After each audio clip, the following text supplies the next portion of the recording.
నమస్తే. 2001లో BRS party స్థాపించారు. ఆ రోజు నుంచి ఈ రోజు వరకు ఈ మధ్య కాలంలో జరిగిన ఏ ఎలక్షన్ చూసుకున్నా పార్టీ రాష్ట్ర అధ్యక్షుడిగా కేసీఆర్ ప్రతి ఎలక్షన్స్ని ఫేస్ చేసిండు. ఆయన తానే ముందుకు నడిపించిండు. ముఖ్యమంత్రి అయిన తర్వాత కూడా ఏ చిన్న ఎలక్షన్ జరిగినా ఖచ్చితంగా ఆయన అక్కడ ఉన్నాడు. సో ప్రెస్ మీట్లు, బహిరంగ సభలు, సో చాలా విపరీతంగా ఎలక్షన్ క్యాంపెయిన్ చేసిండు. మరి జూబ్లీ హిల్స్ బై ఎలక్షన్లో ఎందుకు కనీసం కేసీఆర్ ప్రచారం కాదు కదా, చిన్న ప్రెస్ నోట్ కూడా ఎందుకు లేదు, ఒక ప్రెస్ మీట్ కూడా ఎందుకు లేదు? మరి ఒక పార్టీ రాష్ట్ర పార్టీ అధ్యక్షుడిగా, బీఆర్ఎస్ అధ్యక్షుడిగా ప్రజలనే ఓట్లు అడగకపోతే మరి ప్రజలు ఎట్లా ఓట్లు వేస్తారు? అంటే మేము ఇంట్లో కూర్చుంటాము, మీరు వేయాల్సిందే అనేటువంటి ఆలోచనతో కేసీఆర్ బయటకు రాలేదా? లేదు, పదే పదే వాళ్ళు చెప్తున్నట్టు ప్రజలు తప్పు చేశారు, తప్పు చేసి మమ్మల్ని ఓడగొట్టారు, ప్రజలకు బుద్ధి రావాలి అనే కోణంలో కేసీఆర్ అంత అహంకారంతో ఆలోచిస్తున్నాడా? ఒక్కసారి దీని మీద మాట్లాడదాం. నా ముందు political analyst, senior journalist Satish Kamal గారు ఉన్నారు. నమస్తే అన్న. నమస్తే. సో మీకేమనిపిస్తున్నది? నేను అనుకోవడం మీరు చాలా జర్నలిస్ట్గా మీ దాదాపు 20-30 సంవత్సరాలు మీ కెరియర్లో 2001 నుంచి మీరు చాలా యాక్టివ్గానే ఉన్నారు కదా. సో ఆనాటి నుంచి నేటి వరకు ఏ ఎలక్షన్లోనే కేసీఆర్ అన్నీ తానే నడిపించండి, ఏ ఎలక్షన్ చూసుకున్నా. So particular Jubilee hills by election, అందులో పార్టీ కొంత కష్ట సమయంలో ఉన్న ఈ పరిస్థితుల్లో ఎందుకు ఎలక్షన్ క్యాంపెయిన్కి రాలేదని మీరు అనుకుంటున్నారు? అంటే మనము కేసీఆర్ మనస్తత్వాన్ని చూసుకున్నట్లయితే, అంటే ఆ మనస్తత్వాన్ని విశ్లేషించి చూసుకుంటే ఒక దురహంకారం. అంటే వాస్తవం చెప్పాలంటే, ఒక మాటలో చెప్పాలంటే ప్రజాస్వామిక రాజకీయాలకు అనర్హుడు కేసీఆర్. ఎందుకంటే ప్రజాస్వామిక రాజకీయాల లోపల లీడర్ అనేవాడు, ప్రజాప్రతినిధి అనేవాడు ప్రజలకు అందుబాటులో ఉండాలి. ప్రజల మంచి చెడ్డలకు, ప్రజల కష్ట సుఖాలు తెలుసుకోవడం గురించి అని చెప్పి వాళ్ళకి దగ్గరగా ఉండాల్సిన పర్సను, అట్లాంటి పర్సను ఈరోజు ఎలక్షన్స్ జరుగుతున్నాయి అంటే ప్రతిష్టాత్మకంగా ఈ ఎన్నికల లోపల ఓడిపోతే బీఆర్ఎస్కు చావో రేవో తెలుసుకోవాల్సినటువంటి ఎన్నిక ఇది. అట్లాంటి ఎన్నికల లోపల కేసీఆర్ కనీసంగా ఇక్కడికి రాలేదంటే రెండు రీజన్స్ అయి ఉంటాయి. ఒకటి, నేను అక్కడ అంటే మామూలుగా కేసీఆర్ గురించి చెప్పుకుంటుంటారు, నేను కుక్క నిలబెట్టినా గెలిపిస్తారు జనాలు అనే ఒక మైండ్ సెట్తో ఉంటాడు అని చెప్పేసేసి అని.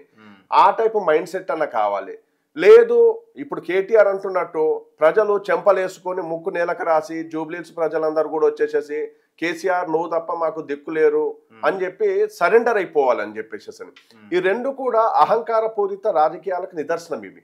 కేటీఆర్ కూడా అంటే మనం కేసీఆర్ను చూసుకుంటూ వచ్చినా కూడా, కేసీఆర్ గతంలో ఏ ఉప ఎన్నిక వచ్చినా కూడా ఖచ్చితంగా ఆ ఎన్నికల విషయం లోపల ఎన్నికల రాజకీయాల్లో చాలా ఉత్సాహంగా ముందుకు వస్తుంటాడు. కాకపోతే ఇప్పుడు జరుగుతున్న ఈ ఎన్నికల లోపల చూస్తుంటే ఏదన్నా నెగిటివ్ సిగ్నల్స్ కేసీఆర్కి వెళ్ళాయేమో అనే డౌట్ వస్తుంది. ఎందుకంటే కంటోన్మెంట్ ఉప ఎన్నిక సందర్భం లోపల కూడా కేసీఆర్ అంతగా రాలే, అది కంటోన్మెంట్ ఉప ఎన్నిక ఎగిరిపోయింది. అట్లనే జూబ్లీ హిల్స్ ఉప ఎన్నిక కూడా బీఆర్ఎస్కు చేజారే ప్రమాదం ఉంది, నేను వెళ్ళినా కూడా ఓడిపోతారేమో అనే ఒక ఆలోచనతో రాకుండా ఉంటున్నాడా, అవాయిడ్ చేస్తున్నాడా అనేది అర్థం కాని విషయం.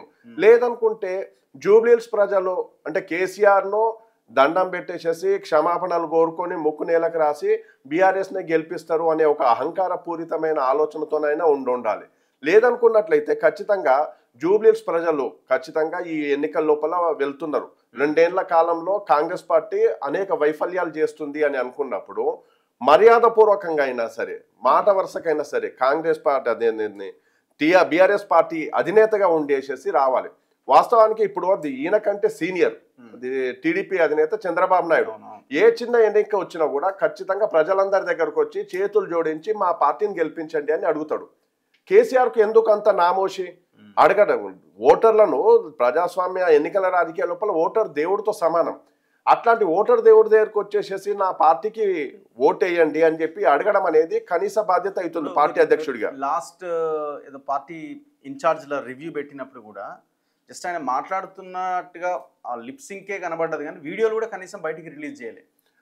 ఆ మీటింగ్లో ఏం మాట్లాడి వాళ్ళకి ఏం దిశానిర్దేశం చేసిన కూడా లైవ్ పెట్టొచ్చు కదా, వీడియోలు బయటికి పంపొచ్చు కదా, అది కూడా జరగలే. అక్కడ క్లియర్ కట్గా ఇక్కడ కేసీఆర్ అనే పర్సన్ తెలంగాణ రాజకీయాలకు కేసీఆర్ బీఆర్ఎస్ రెండు కూడా ఇర్రిలవెంట్ అయిపోయాయి. వాస్తవం చెప్పాలంటే వాళ్ళ పార్టీలోనే కేసీఆర్ అనే పర్సన్ను మూలన పెట్టేశారు. మూలన పెట్టేశారు కాబట్టి ఈరోజు కేటీఆర్ హరీష్ రావు అనే పర్సన్స్ ఇక్కడ తిరుగుతూ వస్తున్నారు. కేసీఆర్ అనేట ఆయన బయటికి ప్రకటించకపోయినా కూడా రాజకీయ రిటైర్మెంట్ ప్రకటించుకుని తనకు తాను ప్రకటించుకొని ఉండొచ్చు. ఎందుకంటే ఇంత దారుణమైన ఓటమి, కామారెడ్డిలో వ్యక్తిగతంగా ఓటమి, రాష్ట్రం లోపల పార్టీ ఓటమి జీర్ణించుకోలేని విషయం. ఆయనకున్నటువంటి అహంకారపూరిత మనస్తత్వానికి అది జీర్ణించుకోలేని విషయం. ఈరోజు మీరు అన్నట్టు ఎర్రవల్లి ఫామ్ హౌస్ లోపల వీళ్ళందరితో మాట్లాడితే అంటే కనీసం మన సంస్కారం ఎట్లుంటుంది అంటే ఎవరైనా చనిపోయిన వాళ్ళు ఉంటే వాళ్ళ ఇంటికి వెళ్ళి పరామర్శ చేస్తాం. ఇక్కడ మొన్న మధ్య చూసా ఖమ్మంలోనే ఇక్కడ అది కార్యకర్త ఎవరో చనిపోతే వాళ్ళ ఫ్యామిలీ వచ్చి ఎర్రవల్లి ఫామ్ హౌస్ లోపల కేసీఆర్ దగ్గర ఓదార్పు పొందిపోతున్నారు.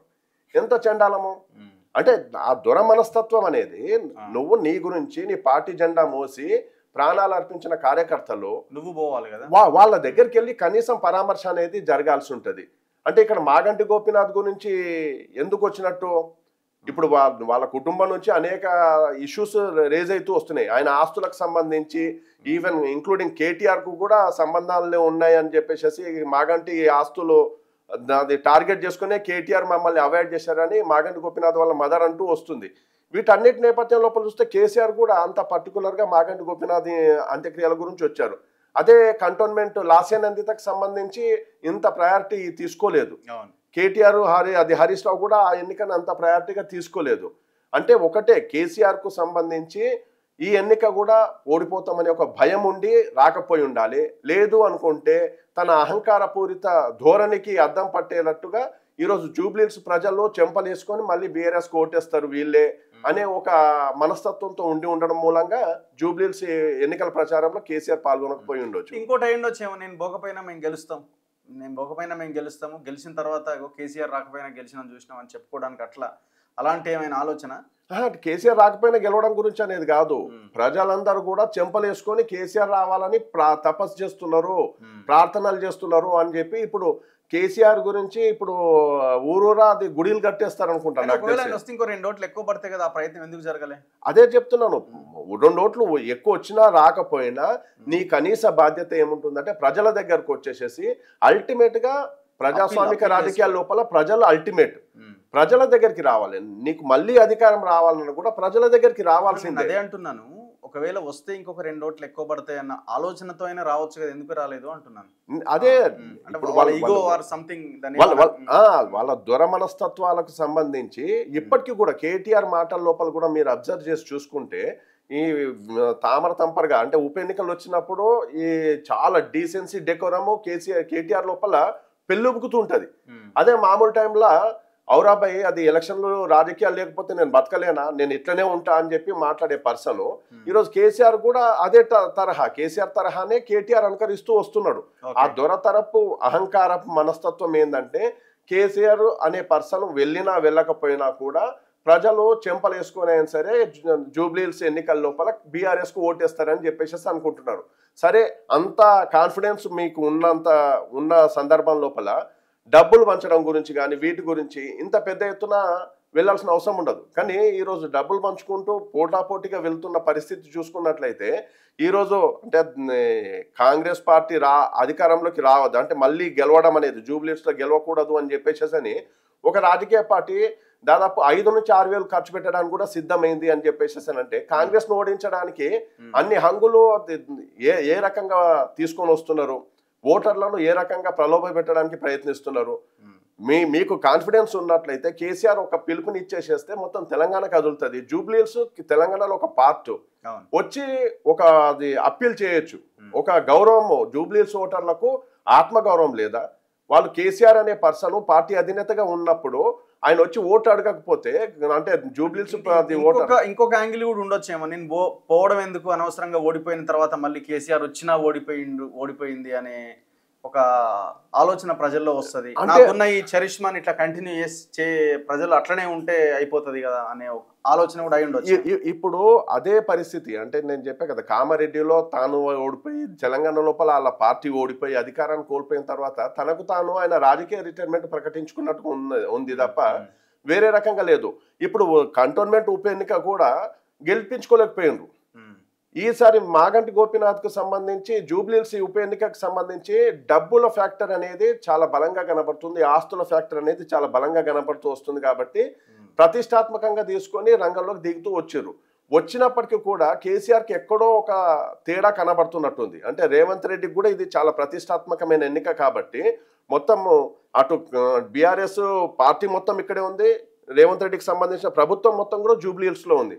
ఈ పరిస్థితుల లోపల బీఆర్ఎస్ బయటపడే అవకాశం ఏమన్నా లేదు అనే ఒక డౌట్, కంటోన్మెంట్ తరహా ఫలితం ఏదన్నా వస్తుంది కాబట్టి మళ్ళీ నేను అవమానాల పాలవడం ఎందుకు అని చెప్పి అవాయిడ్ చేస్తున్నాడా, అంటే ఓటమిని ముందే అంగీకరించిండా అనే దాని గురించి కూడా ఖచ్చితంగా చర్చ జరుగుతూ ఉంది.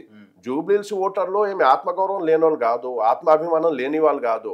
వాళ్ళు ఖచ్చితంగా అంటే ఎవరైతే పార్టీ వాళ్ళు వచ్చేసేసి ఓట్లు అడుగుతున్నారో, పార్టీ అధినేత వచ్చి ఈ జూబ్లీహిల్స్ ఉప ఎన్నిక లోపల కేవలం ఒకే ఒక నాయకుడు, ప్రజాప్రతినిధి, పార్టీ అధినేత ఇక్కడ రాలేదంటే కేసీఆర్ మాత్రమే. అటు బీజేపీ అధ్యక్షుడు వచ్చిండు, ఇటు కాంగ్రెస్ పార్టీ అధ్యక్షుడు వచ్చిండు, అందరు ప్రచారం చేస్తూ వస్తున్నారు. వస్తున్నప్పుడు కేసీఆర్ ఎందుకు రాకూడదు? కేసీఆర్ ఏమన్నా దైవాంశ సంభూతుడా? కాదు కదా. ఆయన ఒక పార్టీ అధ్యక్షుడు, పార్టీ ప్రధాన ప్రతిపక్ష నేత. ఈయన అసలు అంటే ఈ విషయం లోపల ఖచ్చితంగా తెలంగాణ ప్రజలకు కానీ జూబ్లీహిల్స్ ప్రజలు ఓటర్లు బీఆర్ఎస్ నాయకులను ఖచ్చితంగా అడగాలి. అంటే కేసీఆర్ వచ్చి మమ్మల్ని ఓట్లు అడిగితేనే మేము ఓటేస్తామనే టైపు ఆత్మగౌరవాన్ని, ఆత్మాభిమానాన్ని జూబ్లీహిల్స్ ఓటర్లు చూపిస్తే ఇక్కడ తెలంగాణకు మేలు జరుగుతుంది. బీఆర్ఎస్ పార్టీ తన పంథాను మార్చుకుంటుంది. అంటే ప్రజలు తప్పులు చేస్తారు అనే ఒక ధోరణి ఏదైతే వాళ్ళకు ఉందో, ఆ తప్పుల్ని వాళ్ళు సరిదిద్దుకోవాలనే ధోరణి ఏదైతే ఉందో అది మారే అవకాశం ఉంటుంది. వాళ్ళ తప్పుల్ని ఏమైనా సమీక్షించుకునే అవకాశం అప్పుడేమన్నా ముందుకు వస్తుందేమో. అప్పుడు మీ అంచనా ఏంటి? ఇప్పుడు కేసీఆర్ రాని ఉప ఎన్నిక, ప్రచారం చేయని ఉప ఎన్నిక బీఆర్ఎస్ కి ఎట్లా ఉంది? కాంగ్రెస్ మరి మంత్రులు, ముఖ్యమంత్రి అంతా తానే చూస్తున్న పరిస్థితి. అక్కడ క్యాండిడేట్ నవీన్ యాదవ్, ఇక్కడ క్యాండిడేట్ సునీత. గోపీనాథ్ చనిపోయిన తర్వాత ఆమె నిలబెట్టారు. సెంటిమెంట్, ఈ అస్త్రం వీళ్ళు ప్రయోగిస్తున్నారు. ఓవరాల్గా మీ అంచనా ఏంటి? ఏం జరగబోతున్నది ఈ బై ఎలక్షన్లో? ఈ ఉప ఎన్నికను ఇన్ఫ్లుయెన్స్ చేసేది నాకు తెలిసినంత వరకు అయితే నా అంచనా లోపల అటు ముస్లిం ఓట్లు కాదు, కమ్మ ఓట్లు కాదు, హాస్టల్ ఓట్లు కాదు, బీసీల ఓట్లు కాదు, సెటిలర్ ఓట్లు కాదు, కేవలం బీజేపీ ఓట్లు. బీజేపీ ఓట్లు బీజేపీకి పడే పరిస్థితి ఉంటే కాంగ్రెస్ పార్టీ గెలిచే అవకాశం ఉంటుంది. బీజేపీ ఓట్ బ్యాంక్ బీజేపీకి పడాలి. బీజేపీ ఓట్లు బీజేపీకి పడాలి. ఇప్పటి వరకు కూడా ఏంటంటే అది మొన్నటి వరకు కూడా ఏంటంటే అది బీజేపీ ఓట్లు ఖచ్చితంగా అంటే అది వీళ్ళు అంటే బీజేపీ అధిష్టానం ఆ పార్టీ జిల్లా అధ్యక్షుడిగా ఉన్న అభ్యర్థిని డిసైడ్ చేయడానికి లాస్ట్ మినిట్ వరకు తీసుకుంటూ వచ్చారు, టైం వేస్ట్ చేస్తూ వచ్చారు. దాంతో వాళ్ళందరు శ్రేణులు డీలా పడిపోయారు. ఆ ఓట్ బ్యాంక్ అంతా కూడా కాంగ్రెస్ను ఓడించాలని కసితో ఉంటారు తప్ప వేరే ఉండదు. పడితే బీజేపీ, లేదనుకుంటే వాళ్ళు బీఆర్ఎస్ వైపు షిఫ్ట్ అవుతారు. సో అటువంటి సిచ్యుయేషన్ లోపల రేవంత్ రెడ్డి బీజేపీని రెచ్చగొడుతూ తీసుకుని రావడం అనేది కొంత వాళ్ళలో పంతాన్ని రేకెత్తించింది. ఈ బండి సంజయ్ వచ్చిన తర్వాత ఈవెన్ కిషన్ రెడ్డి కూడా అంటే మిడ్ నైట్ వరకు కూడా అది పార్టీ గురించి పనిచేస్తూ రావడం, బండి సంజయ్ ఉపన్యాసాలు ఇవన్నీ చూస్తే బీజేపీ ఓటు అంటే బీఆర్ఎస్ కు షిఫ్ట్ అవుతుందా లేదా అనే డైలమాని క్రియేట్ చేస్తూ వస్తుంది. ఇప్పుడు ఆ రకంగా ఒకవేళ బీజేపీ వాళ్ళు పంతంగా బీజేపీ వాళ్ళు వాళ్ళ ఓట్లు వాళ్ళకే వేసుకున్నట్లయితే అటు కాంగ్రెస్ పార్టీకి ప్లస్ అయ్యే అవకాశం ఉంటుంది. ఎందుకంటే బీఆర్ఎస్ కు సంబంధించిన ఓట్లు అంటే అది మాగంటి గోపీనాథ్ ఉన్నప్పుడు ఏవైతే ఓటు బ్యాంకు ఉందో వాళ్ళందరూ కూడా ఇప్పుడు షిఫ్ట్ అయిపోయారు. ఇప్పుడు ఒకవేళ పొరపాటున ఈ ఎన్నికల లోపల జూబ్లీహిల్స్ ఎన్నికల లోపల బీఆర్ఎస్ ఓడిపోతే నెక్స్ట్ ఎలక్షన్స్ నాటికి బీఆర్ఎస్ జెండా కూడా అక్కడ కనిపించే అవకాశం ఉండదు. ఎందుకంటే వీళ్ళందరూ కూడా కొన్ని అవసరాల గురించి మాత్రమే బీఆర్ఎస్ అధికార పార్టీని అది అంటుకొని ఉండడం జరిగింది. మాగంటి గోపీనాథ్ కూడా ఆ టైప్లోనే నిర్వహిస్తూ వచ్చారు. ఇప్పుడు ఆ శక్తులన్నీ కూడా అది న్యూట్రల్ అయిపోయి ఉన్నాయి. వాళ్ళు వన్ సైడెడ్గా ఇటు బీఆర్ఎస్ వైపు ఉందామా లేదా అనే దాని గురించి లేరు. ఎందుకంటే రేపటి రోజున అంటే ఇప్పుడు కేటీఆర్ కానీ వీళ్ళందరూ కూడా ఉప ఎన్నిక వచ్చింది కాబట్టి వీళ్ళు ఉంటున్నారు. ఉప ఎన్నిక తర్వాత పరిస్థితి ఏందనే దాని గురించి జూబ్లీహిల్స్ ఓటర్లకు అక్కడ జూబ్లీహిల్స్ లోపల ఇన్ఫ్లుయెన్స్ చేసే సెక్షన్స్ ఏవైతే ఉంటాయో వాటికి సంబంధించి ఈ పాయింట్ ముఖ్యంగా ముందుకు వస్తుంది. కాబట్టి వీళ్ళు అది వాళ్ళకి ఏదైనా ప్రాబ్లం అయితే ముందుకు వచ్చి పార్టీ జెండాను పట్టుకొని తిరుగుతారు చేస్తారు అనే దానికి కూడా ఏమాత్రం అవకాశం లేకుండా ఉంది. ఇక్కడ ఇప్పుడు బీజేపీ ఓట్ బ్యాంక్ కూడా కొంత గెయిన్ అయినట్టు కనబడుతున్నది. Recent 3-4 days Bandi Sanjay speeches ఇవన్నీ వింటున్న తర్వాత ఎవరి ఓట్ బ్యాంక్ అంటే ఇప్పటి వరకు ఆల్మోస్ట్ స్ప్లిట్ అయినటువంటి కాంగ్రెస్ బీఆర్ఎస్ మధ్య షేర్ అయినటువంటి ఓట్ బ్యాంక్ లో ఎవరి ఓట్ బ్యాంక్ మళ్ళీ బీజేపీకి వెళ్ళే అవకాశం ఉంది? బీజేపీ అల్టిమేట్ గా హిందూ ఓటరే కదా వీళ్ళందరూ. హిందూ ఓటర్ హిందూ ఓటరే. బీజేపీ ఓటు ఎప్పుడు కూడా కాంగ్రెస్ కు షిఫ్ట్ అవ్వదు, కాంగ్రెస్ వైపు వెళ్ళదు, కాంగ్రెస్ వైపు వెళ్ళదు. ఆ ఓటు ఖచ్చితంగా బీఆర్ఎస్ వైపే అవుతుంది. రూలింగ్ పార్టీగా కాంగ్రెస్ ను ఓడించాలని కంకణం కట్టుకుని ఉన్న ఓటు అది. కాబట్టి అల్టిమేట్ గా బీఆర్ఎస్ వైపు వెళ్ళే అవకాశం ఉంటుంది. కాకపోతే ఇక్కడ బీజేపీ మళ్ళీ పంతంగా తీసుకుని రావడం మూలంగా తీసుకోవడం మీన్స్ ఇప్పుడు వాళ్ళు గెలవగలిగే పొజిషన్ లో సెకండ్ ప్లేస్ లో ఫస్ట్ ప్లేస్ కొట్లాడుతున్నారు అని అంటే వాళ్ళకి వేసే అవకాశం ఉంటుంది. షిఫ్ట్ అయిన ఓటు మళ్ళీ బ్యాక్ వెళ్తారా? అదే అంటున్నా నేను. అంటే బీజేపీ వాళ్ళ ఓట్స్ వాళ్ళు తీసుకోవడం అనేది బీజేపీకి సంబంధించి ఒకటి ఏముంటుందంటే, అయితే అది బీజేపీకి వేస్తారు, లేదు అనుకుంటే నాన్ కాంగ్రెస్ పార్టీకి వేస్తారు, అభ్యర్థికి వేస్తారు తప్ప కాంగ్రెస్ పార్టీకి వెళ్ళే అవకాశం లేదు. కాబట్టి ఇప్పుడు ఏదైతే బీజేపీ నుంచి బీఆర్ఎస్ వైపు షిఫ్ట్ అయింది అనుకుంటున్న ఓటు ఏదైతే ఉందో అది మళ్ళీ బీజేపీ వైపు వస్తుంది. కాబట్టి కాంగ్రెస్ కు అవకాశాలు పెరిగినాయి అనేది ఈ 3-4 రోజుల నుంచి జరుగుతున్న చర్చ. కాంగ్రెస్ కు పడే హిందూ ఓటర్ ఎవరైతే హిందూ ఓటర్స్ కాంగ్రెస్ కేసే వాళ్ళు బీజేపీకి షిఫ్ట్ అయ్యే అవకాశం లేదా? వాళ్ళ ప్రచారం వాళ్ళ అంతా చూసిన తర్వాత ఎంత మాత్రం ఉండే అవకాశం లేదు. ఎందుకంటే కాంగ్రెస్ పార్టీకి సంబంధించి ఎక్కడ టిల్ట్ అయ్యే అవకాశం లేదు. ఈవెన్ అంటే బీజేపీ నుంచి ఏదైతే ఓటు మాది షిఫ్ట్ అవ్వాలి అని చెప్పేసి అనుకుంటున్నారు అంటే కాంగ్రెస్ యాంటీ కాంగ్రెస్ ఓటు ఏదైతే ఉందో అది కాంగ్రెస్ వైపు అది ఎప్పటికీ వచ్చే అవకాశం లేదు. అది యాంటీ కాంగ్రెస్ ఓటు బీఆర్ఎస్ వైపే వెళ్తుంది, బీఆర్ఎస్ వైపే వెళ్ళే అవకాశం ఉంది. కాకపోతే కాంగ్రెస్ లో ఉన్న హిందూ ఓటర్స్ బీజేపీని ఎప్పుడు ఓన్ చేసుకోలేదు, వాళ్ళు ఎప్పుడు ఓన్ చేసుకోరు కూడా, చేసుకునే అవకాశం కూడా లేదు. అందుగురించే వీళ్ళు కూడా ఏంటంటే మరీ అంటే దారుణంగా ఇప్పుడు రేవంత్ రెడ్డి వీళ్ళను టీజ్ చేసినట్టుగా డిపాజిట్ కూడా రాని సిచ్యుయేషన్ దాకా పోకూడదు అనేది ఒక విషయం. ఎందుకంటే అది కిషన్ రెడ్డికి సంబంధించిన సొంత నియోజకవర్గానికి సంబంధించింది, ఆయన నియోజకవర్గంలో ఉన్నది. కాబట్టి ఈ సెగ్మెంట్ లోపల డిపాజిట్ కూడా రాని పరిస్థితి ఉంటే దారుణంగా ఉంటుంది కాబట్టి అని అంటారు. డిపాజిట్ తెచ్చుకోవడం గురించి అని అనుకున్నప్పుడు ఖచ్చితంగా అది అంటే బీజేపీ తన పాత గతంలో అది లంకల దీపక్ రెడ్డికి 25,000 ఓట్లు వచ్చినట్టు 20,000 ఓట్ల వరకు వాళ్ళు తీసుకున్నా కూడా కాంగ్రెస్ కు అది ప్లస్ అయ్యే అవకాశమే ఉంటుంది. వై కాంగ్రెస్ ఇంత స్ట్రగుల్ అవ్వాల్సిన సిచ్యువేషన్ అని మీరు అనుకుంటున్నారు? ఎందుకంటే అధికారంలోకి వచ్చి 22 నెలలు అవుతున్నది. ఈ 22 మంత్స్లోనే ఈ బై ఎలక్షన్ మీద ఇంత ఫైట్ చేయాల్సిన అవసరం ఎందుకు వచ్చింది? ఖచ్చితంగా చెప్పాలంటే ఇది టీంకు సంబంధించి అంటే కెప్టెన్నే తప్పు పట్టాలి. ముఖ్యమంత్రి అడ్వాంటేజ్ గానే ప్లస్ గానే ఉన్నాడు.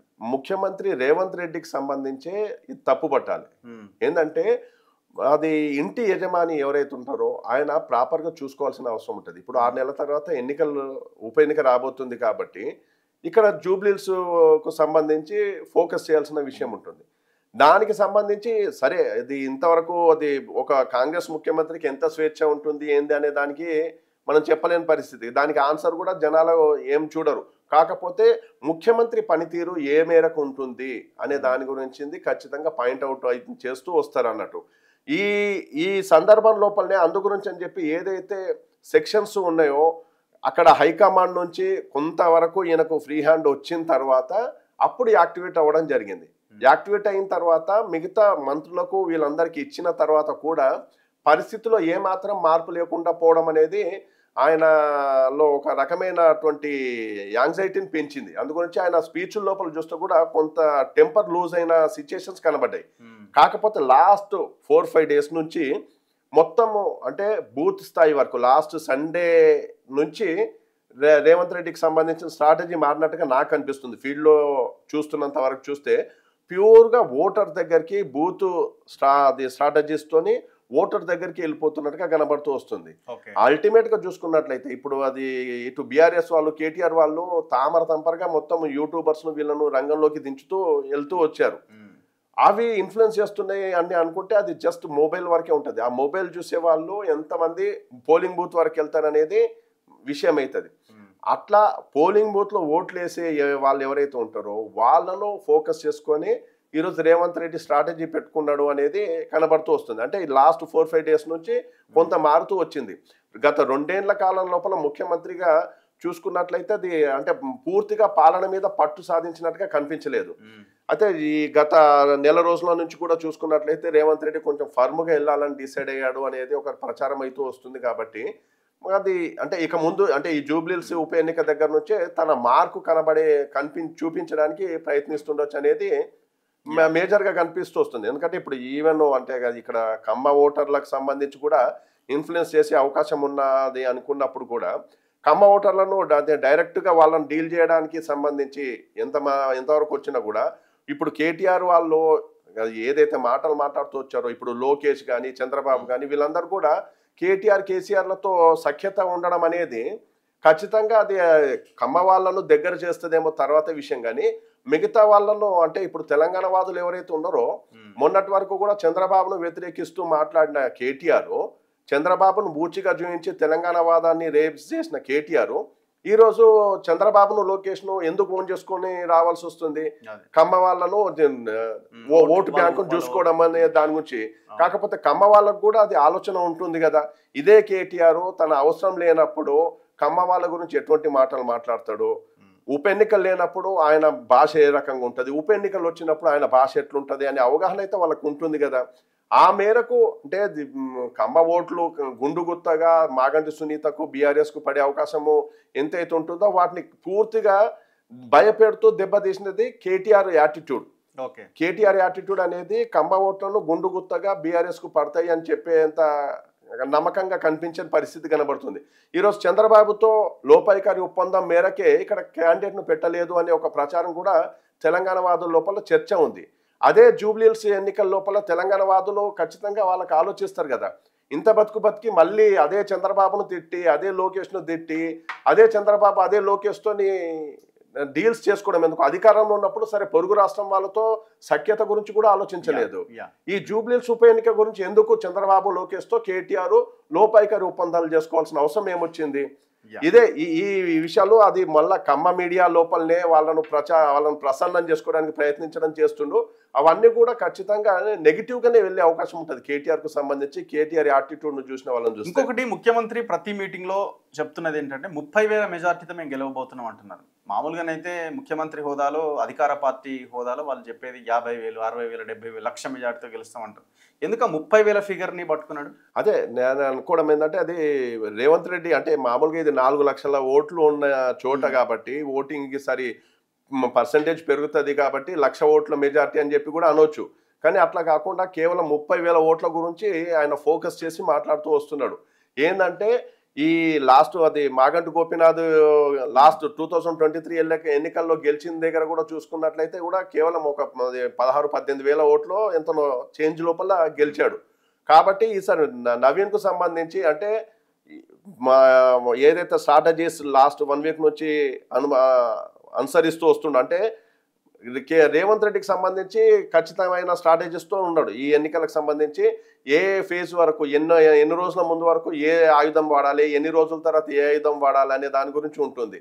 ఈరోజు ఎన్నికలకు ముందు వచ్చినప్పుడే అంటే ఎన్నికలు ఖచ్చితంగా ముందుకు వస్తున్న సందర్భం లోపల మాగంటి గోపీనాథ్ ఇంట్లో ఆస్తుల గొడవను ముందుకు తీసుకొని రావడం జరిగింది. వాళ్ళ మదర్ గురించి మాగంటి గోపీనాథ్కు సంబంధించిన వారసుల విషయాన్ని ఎంక్వైరీ అనేది ఈ టైంలోనే జరగడం అనేది ఇవన్నీ కూడా ఒక వ్యూహాత్మకంగా జరిగిన చర్యల్లాగానే కనబడుతూ వస్తున్నాయి. కాబట్టి ఈరోజు రేవంత్ రెడ్డి కాన్ఫిడెంట్గా చెప్పగలుగుతున్నాడు అండి. అంటే 30,000 ఓట్ల గురించి టార్గెట్ చేసుకొని ఏదైతే ఈ గతంలో 15,000 వరకు మాగంటి గోపీనాథ్కు 15,000 ప్లస్ లాగా వచ్చింది కాబట్టి ఆ రెట్టింపు తీసుకుంటే కనీసం 10 నుంచి 15,000 ఓట్లతోనే కాంగ్రెస్ పార్టీ బయటకు వస్తుందని ఒక కెప్టెన్ గా తన కాన్ఫిడెన్స్ ను చూపిస్తున్నట్టు. సో హోరాహోరీ ఫైట్ కిందనే చూడాలనా? ఖచ్చితంగా హోరాహోరీగా చూసుకునాల్సిందే.